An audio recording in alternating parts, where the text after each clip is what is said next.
발표 시작하겠습니다. 안녕하세요. 저는 디자인학부 16학번 박혜린입니다.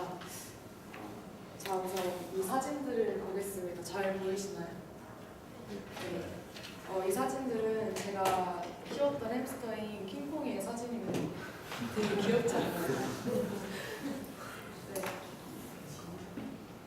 최근 통계청에 따르면 우리나라의 1인 가구 수가 520만 3천 명으로 확 늘어난 것을 볼 수 있습니다.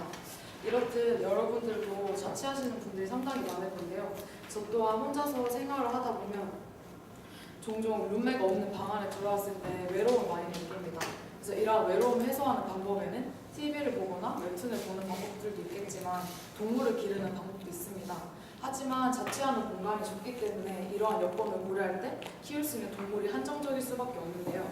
그 중에서 햄스터는 생각보다 공간을 적게 차지하며 관리하기 쉽고 외로움을 타지 않는 동물이기 때문에 이런 분들에게 적합한 동물이라고 볼 수 있습니다. 그래서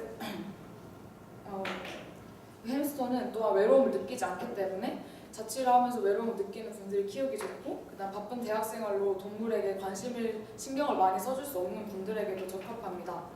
저는 중학교 2학년 겨울 때부터 고등학교 2학년 겨울까지 햄스터를 키우면서 이 키우기 위한 공부를 약 한 달 동안 인터넷에 카페를 가입해서 공부를 하고 각종 서적에서 참고를 하면서 이러한 정보들을 얻었으며 이러한 정보들을 햄스터를 키우면서 직접 체험을 했습니다. 그래서 오늘 여러분께 햄스터를 키우기 시작할 때 필요한 기본적인 정보를 알려드리고자 합니다. 우선 햄스터의 종류에 대해 간단히 알아보고 그 다음으로 햄스터가 가진 습성을 바탕으로 어떠한 사육 환경과 방법이 필요한지에 대해 알려드리도록 하겠습니다. 우선 어떤 햄스터를 키우기 위해 고르기 위해 필요한 것은 햄스터의 종류에 대해서 아는 것인데요. 흔히 반려동물로 선택하는 햄스터는 크게 드워프 햄스터와 골든 햄스터로 나뉩니다. 일단 드워프 햄스터는 드워프라는 말의 뜻 그대로 난쟁이 햄스터라고도 불리는데 이름에서도 알 수 있듯이 몸집이 작고 햄스터를 분양하는 곳에 가면 흔히들 볼 수 있는 종류입니다. 드워프 햄스터에는 캠벨 러시안, 윈터 화이트, 로보롭스키 이렇게 세 종류가 있는데요. 가장 먼저 캠벨 러시안의 경우는 경계심이 강하고 사람을 잘 물어 초보자들이 기르기에는 많은 어려움이 따르는 햄스터의 종류입니다. 그 다음으로 윈터 화이트의 경우는 말 그대로 털이 하얘서 윈터 화이트로 불리는 종류인데요. 이 햄스터의 경우는 방금 보여드렸던 캠벨 러시안과는 달리 사람에 대한 경계심이 적고 잘 따르기 때문에 초보자들이 많이 선택하는 종류입니다. 그 다음으로 로보로브스키는 눈 위에 있는 이 흰 눈썹 때문에 사람들이 사슴 햄스터라고도 부르는데요. 위에 두 마리의 햄스터와는 다르게 무리지어 생활하는 것을 좋아하며 훨씬 더 작고 예민하기 때문에 관상용으로 키우는 경우가 훨씬 더 많습니다. 다음으로 골든 햄스터에 대해 말씀드리겠습니다. 이 골든 햄스터는 앞서 나왔던 드워프 햄스터와는 다르게 크기의 차이가 엄청납니다. 드워프 햄스터의 같은 경우는 손바닥의 절반 정도의 크기에 불과하다면 골든 햄스터의 같은 경우는 손 전체의 길이에 육박하는 엄청난 크기입니다. 또한 사막 지역에서 왔기 때문에 위에 드워프 햄스터들과는 다르게 추위에 약하며 약간 테디베어와 같이 순한 인상을 갖고 있기 때문에 순한 인상과 함께 순한 성격을 가지다 보니 사람들이 대체로 많이 기르는 종류입니다. 이렇게 햄스터의 종류와 특징에 대해 간단히 알아보았습니다. 이제부터 햄스터의 특성과 그에 따른 적절한 사육 방식과 환경에 대해 알아보도록 하겠습니다. 우선 햄스터 같은 경우는 단독으로 생활하기를 좋아하기 때문에 햄스터를 키우려는 분이라면 한 마리당 한 케이지를 꼭 실천하도록 해야 합니다.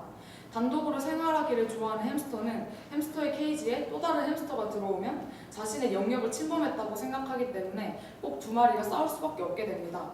이 싸움에서 비교적 힘이 딸리는 녀석은 죽임을 당하거나 심한 상처를 입기 때문에 이러한 모습들을 목격하신 분들이 햄스터를 볼 때마다 얘네들은 서로 잡아먹는 애들이잖아 이런 식으로 부정적인 의식을 가질 수밖에 없습니다. 또한 햄스터는 하루의 행동 반경이 1km가 되는 하루 행동 반경이 1km 정도 됩니다. 그러므로 햄스터가 앞으로 살아가야 될 케이지는 넓을수록 좋겠지만 시중에 판매되는 케이지의 크기에는 한계가 있기 때문에 쳇바퀴를 넣어주는 것이 좋습니다. 하지만 이 쳇바퀴 또한 햄스터의 이동 욕구를 완벽하게 해소시켜주지 못하기 때문에 햄스터 볼이라는 독특한 물건을 사용하는 것이 좋습니다. 이것은 햄스터를 투명한 공 안에 넣어주면 햄스터가 직접 돌아다니면서 굴리는 방식으로 케이지를 벗어나서 집안을 돌아다닌다거나 바깥의 특정한 공간을 돌아다닐 수 있도록 해주는 물건입니다. 햄스터는 단독 생활을 하기 때문에 한 마리당 하나의 케이지를 줘야 하며 하루 이동량이 많기 때문에 될 수 있으면 넓은 케이지를 주거나 쳇바퀴를 무조건 설치하도록 해야 하고 추가적으로 햄스터볼을 이용하는 것이 좋습니다.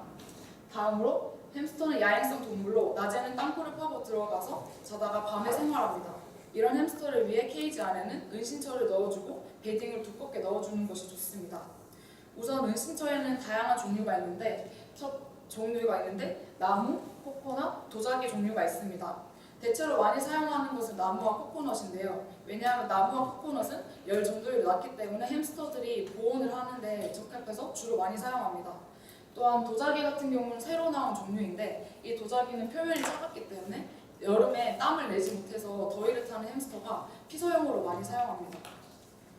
다음으로 베딩은 많이들 아시듯 톱밥으로 대표되는 것인데 베딩의 종류에는 톱밥뿐만 아니라 종이, 천, 솜 등이 있습니다.